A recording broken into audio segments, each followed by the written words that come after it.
दोस्तों, अगर आप क्रिकेट के शौकीन हैं और क्रिकेट को अपने मन के साथ लगन के साथ देखते हैं तो आपको एक बात तो पक्की पता होगी कि श्रेयस अय्यर और ईशान किशन का नाम जो है बीसीसीआई के द्वारा जारी किए गए सालाना स्टैंडर्ड कॉन्ट्रैक्ट में इस साल नहीं है। उनकी जगह पर दूसरे खिलाड़ियों को मौका दिया गया है, जबकि एक श्रेयस अय्यर वो थे जो स्टैंडर्ड कॉन्ट्रैक्ट जारी होने से 2 महीने पहले ही 50 ओवर का वर्ल्ड कप खेलकर आए थे। वहां उन्होंने 2 शतक भी लगाए थे, अच्छी परफॉर्मेंस की थी, लेकिन उसके बाद भी उनका नाम शामिल नहीं था स्टैंडर्ड कॉन्ट्रैक्ट में लिस्ट में।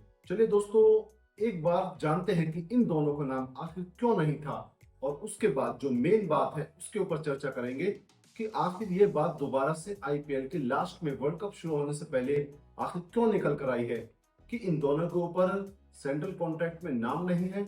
लेकिन नाम क्यों नहीं था, आखिर किसकी वहां पर किसने कहा था कि भाई इन दोनों का नाम नहीं होना चाहिए। चलिए इस बात पर हम पहले जान लेते हैं कि आखिर क्यों सेंट्रल कॉन्ट्रैक्ट से ईशान किशन और श्रेयस अय्यर को बाहर किया गया।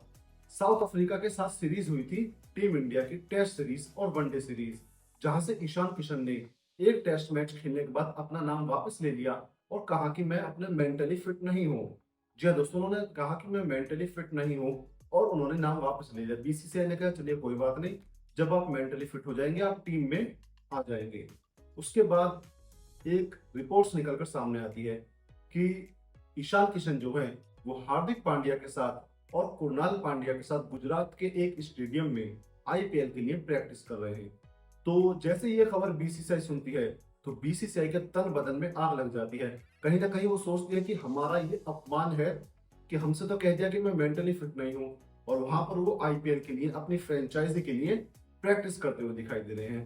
चलिए एक बात तो ये हो गई। उसके बाद जो है उसने बीसीसीआई ने कहा कि अगर आपको टीम इंडिया में जगह पानी है तो आपको डोमेस्टिक गेम तो खेलना पड़ेगा, आपको रणजी ट्रॉफी खेलनी पड़ेगी। तो ऐसे में ईशान किशन मना कर देते हैं कि भाई मैं मेंटली फिट नहीं हूँ, मैं रणजी ट्रॉफी नहीं खेलूंगा। उधर वो प्रैक्टिस कर रहे हैं, इधर मना कर देते हैं कि मैं मेंटली फिट नहीं हूँ, मैं रणजी नहीं खेलूंगा। इस बात पर भी बीसीसीआई को गुस्सा आता है, लेकिन बात यही नहीं रुकती दोस्तों। उधर श्रेयस अय्यर भी मना कर देते हैं रणजी खेलने को, लेकिन जब दोनों रणजी खेलने को मना कर देते हैं तो बीसीसीआई के जो ऑफिशियल्स हैं उनकी तरफ से खबर आती है कि हो सकता है कि इन दोनों को सेंट्रल कॉन्ट्रैक्ट से बाहर कर दिया जाए। इसके बाद दोस्तों श्रेयस अय्यर जो है रणजी ट्रॉफी का फाइनल होता है उसमें वो खेलने चले जाते हैं, लेकिन ईशान किशन इसके बाद भी नहीं जाते। ये मामला यही नहीं थमता। इसके बाद जब ईशान किशन ने कहा था कि मैं मेंटली फिट नहीं हूँ, उस समय पर बीसीसीआई ने कहा था कि आप एनसीए जाइए, अपना इलाज कराइए। एनसीए वो उस टाइम पर गए भी थे, तो एनसीए में उनका इलाज हुआ था। एनसीए में रिपोर्ट्स आई, और जब रिपोर्ट्स आती हैं उसके बाद रणजी ट्रॉफी के बाद, तो रिपोर्ट्स में कहा जाता है कि ईशान किशन पूरी तरीके से फिट थे, उन्हें कोई मेंटली इशू नहीं था, वो पूरी तरीके से दिमाग के साथ भी फिजिकल भी पूरी तरीके से फिट है, कोई उन्हें दिक्कत नहीं है। जब ये खबर सामने आती है तो कहीं ना कहीं बीसीसीआई का जो है तन बदन में एक चिंगारी सी हो जाती है, एक आग सी लग जाती है। जो बीसीसीआई के सेलेक्टर्स होते हैं, जो बीसीसीआई के अध्यक्ष होते हैं, जो बीसीसीआई के चीफ सेक्रेटरी होते हैं, कहीं ना कहीं वो गुस्से में होते हैं कि भाई ये हमारे आदेशों का उल्लंघन है। ये कहीं ना कहीं ये खिलाड़ी हमें भी कुछ नहीं, अपने आगे हमें कुछ नहीं समझ रहे, नहीं समझ रहे कि बीसीसीआई होगा जो अपने आप में होगा, लेकिन हम हैं। वो कहीं ना कहीं खिलाड़ी ये समझ रहे थे। इसके बाद सेंट्रल कॉन्ट्रैक्ट जारी होता है जिसमें खिलाड़ियों के नाम होते हैं, जिसमें कैटेगरी जाती हैं A+A B C, ये 4 कैटेगरी सेंट्रल कॉन्ट्रैक्ट में दी जाती हैं। लेकिन जब सेंट्रल कॉन्ट्रैक्ट की लिस्ट आती है तो उसमें नए खिलाड़ियों को भी नाम शामिल होते हैं, लेकिन जैसा उम्मीद लगाई गई थी, ना तो उसमें श्रेयस अय्यर का नाम शामिल होता है, ना ही ईशान किशन का नाम शामिल होता है। दोस्तों, सेंट्रल कॉन्ट्रैक्ट एक तरीके से ये होता है कि बीसीसीआई सालाना जिन जिन खिलाड़ियों के नाम सेंट्रल कॉन्ट्रैक्ट की लिस्ट में होते हैं, बीसीसीआई उन्हें सालाना पैसे देती है, 1 साल के एनुअली। तो और एक चीज और, जिसका नाम सेंट्रल कॉन्ट्रैक्ट में होता है तो पूरी साल जो मैचेस होते हैं टीम इंडिया के, उसमें सबसे पहली प्रेफरेंस उन्हीं खिलाड़ियों को दी जाती है जिनका नाम सेंट्रल कॉन्ट्रैक्ट में होता है। तो ऐसे में सेंट्रल कॉन्ट्रैक्ट में ईशान किशन और श्रेयस अय्यर को बाहर कर दिया जाता है। अब जब आईपीएल का लास्ट चल रहा होता है, T20 वर्ल्ड कप का आगाज होने वाला होता है, तो ऐसे में एक खबर निकलकर सामने आती है। जय शाह एक मीटिंग के दौरान कहते हैं कि भाई मैंने ईशान किशन और श्रेयस अय्यर को बाहर नहीं किया। यह फैसला तो अजीत अग्रकर का था। चीफ जो सिलेक्शन कमेटी के चीफ है उनका फैसला था ये तो बाहर करने का, मेरा फैसला ही नहीं था। इसमें मेरा कोई हाथ नहीं है उन दोनों को बाहर करने में। तो आप कर क्या रहे थे वहां पर? आप चीफ सेक्रेटरी हैं।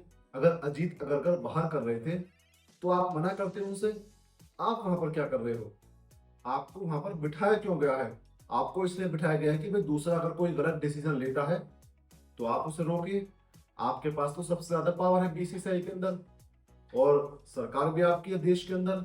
तो आप तो सीधा उससे मना कर सकते थे, लेकिन आपने मना नहीं किया। कहीं ना कहीं आप भी इस डिसीजन में शामिल थे। तो ऐसे में दोस्तों सवाल उठता है कि जय शाह ने, बीसीसीआई के अध्यक्ष जय शाह ने कहीं ना कहीं अपनी गलतियों का जो ठीकरा है वो अजीत अग्रकर के ऊपर फोड़ दिया और सारा इल्जाम अजीत अग्रकर पर लगा दिया कि उनकी गलती थी। भाई मैं इसमें कोई वो नहीं हूँ, मेरा इससे कोई मतलब नहीं है, जो कुछ करा है अजीत अग्रकर ने करा था। तो दोस्तों कल को कुछ होता है तो ये तो वही वाली बात होगी कि भाई मेरा इसमें कोई, मैं हेड तो हूँ लेकिन मेरा कोई मतलब नहीं है, आप जानो आपकी रो जाने। तो कहीं ना कहीं बीसीसीआई के जो चीफ सेक्रेटरी जय शाह, उनका एक बेतुका बयान हम कह सकते हैं कि उन्होंने कहा कि भाई मेरी इसमें कोई गलती नहीं है, मैं नहीं जानता। वो सिलेक्शन कमेटी के अजीत अग्रकर जानते हैं, वो जाने, ईशान किशन जाने, श्रेयस अय्यर जाने, वो तीनों आपस में डिसाइड कर ले, मेरा इससे कोई मतलब नहीं है। तो कह सकते हैं कहीं ना कहीं बचकाना सा बयान है, बच्चों वाला बयान है जो जय शाह ने दिया है। तो दोस्तों आपकी इसके ऊपर क्या राय है? कमेंट कर हमें जरूर बताएं।